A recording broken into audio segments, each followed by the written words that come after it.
Exodus chapter 12, verse 12 says, "For I will pass through the land of Egypt this night, and will smite all the firstborn in the land of Egypt, both man and beast, and against all the gods of Egypt will I execute judgment. I am the Lord."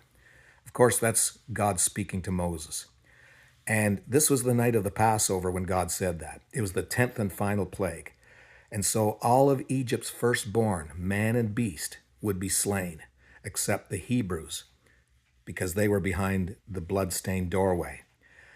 It's interesting that all the plagues preceding that actually attacked a god or several gods of Egypt. The water turning to blood in chapter 7 was directed against the Nile River, and that was central to Egyptian life and prosperity.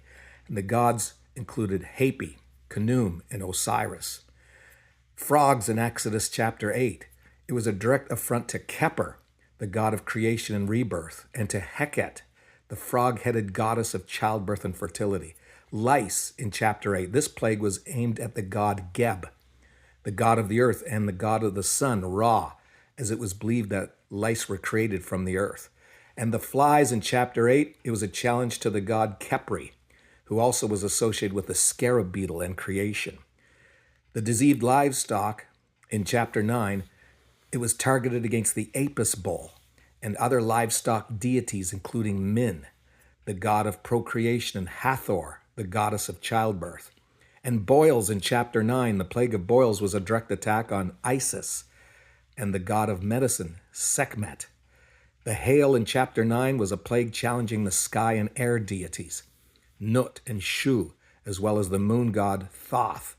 And locusts in chapter 10, that was a challenge to the fertility goddesses Nepri, Ermatet, and Thermuthis, as well as the sacred amulets worn to ward off locusts. And darkness, that plague was a direct affront to the god Ammon-Ra and the moon god Khons, as well as the goddess Mut. And death of the firstborn, that final plague challenged the gods of fertility and creation, including Osiris and the sacred Apis bull, as well as Pharaoh himself, who was considered divine. God indeed did destroy the gods of Egypt, and he took away all their power so that none of their alleged gods could rescue those firstborn from being slain. God is God, and he will not be mocked.